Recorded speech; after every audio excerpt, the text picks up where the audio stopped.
এবারের জলবায়ু সম্মেলনে আমি একজন তরুণ প্রতিনিধি হিসেবে এসেছি বাংলাদেশের দক্ষিণ পশ্চিমের সর্বশেষ জেলা সাতক্ষীরার শ্যামনগরের একেবারে সুন্দরবনের পাড় থেকে।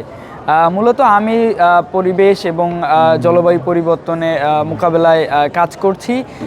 এবারের এই ২৯তম জলবায়ু সম্মেলনে আমি আমার প্রথম কোনো জলবায়ু সম্মেলনে অংশগ্রহণ করা। প্রথম সপ্তাহ থেকে একেবারে দ্বিতীয় সপ্তাহ পর্যন্ত এই সম্মেলনে আমি রয়েছি। আমরা যেটা করছি অ্যাজ এ ইয়ত্রা, বাংলাদেশের ইয়ত্রা, আমরা বিভিন্ন ডেমনস্ট্রেশনে অংশগ্রহণ করছি। আমরা প্রেশার গ্রুপ হিসাবে কিন্তু এই জলবায়ু সম্মেলনে কাজ করে যাচ্ছি। তাছাড়া আমরা বিভিন্ন সাইড ইভেন্টে আমাদের এলাকার সমস্যাগুলো তুলে ধরছি। বিশেষ করে সাতক্ষীরার শ্যামনগর একেবারে বলা চলে যে মোস্ট ভার্নারেবল এরিয়া। সো সেই এলাকার মানুষের জীবন জীবিকা বা তাদের যে জীবন গল্প, সেগুলো এই বিশ্বমঞ্চে আমরা তুলে ধরার চেষ্টা করছি বিভিন্ন সাইড ইভেন্টে, যেখানে অন্যান্য দেশগুলোর ইয়তরাও সেই গল্প শুনছে, আমরা তাদের গল্প শুনছি এবং আমাদের গল্পও কিন্তু তারা শুনছে। শুধু ক্ষতিগ্রস্ত কিংবা হতাশার গল্প নয়, তারা যে কি উদ্যোগ নিচ্ছে সেগুলোও কিন্তু আমরা শুনছি এবং জানছি।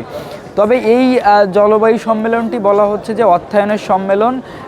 আমরা যারা ইয়তরা আছি, আমরা মূলত পিছন থেকে অনেকেই যারা নেগোসিয়েশনে অংশ নিচ্ছে বা শ্যাডো নেগোসিয়েশনে অংশ নিচ্ছে, আমরা যারা ডেমনস্ট্রেশন বা বিভিন্ন সাইড ইভেন্টে অংশ নিচ্ছি, আমাদের দাবি আসলে একটাই, যে আমাদের ক্ষতিপূরণ দেয়া হোক এবং সেই ক্ষতিপূরণের অর্থায়নটা খুবই দ্রুত দেয়া হোক, যাতে সেই অর্থায়নটা পেয়ে ক্ষতিগ্রস্ত মানুষ ঘুরে দাঁড়াতে পারে।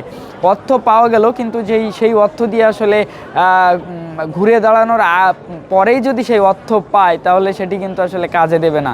সো এবারের আমাদের দাবি, আমরা বিলিয়ন ডলার নয়, আমরা ট্রিলিয়ন ডলারে কিন্তু চলে গিয়েছে, যেটা আমাদের ক্ষতিপূরণের দাবি। এবং আমরা আশা করছি এই ২৯তম যে জলবায়ু সম্মেলন, এই সম্মেলনের যে দর কষাকষির শেষ হবে এবং আমরা বাংলাদেশিরা একটি আশানুরূপ বা একটি ফলপ্রসূত একটি ফলাফল পাবো।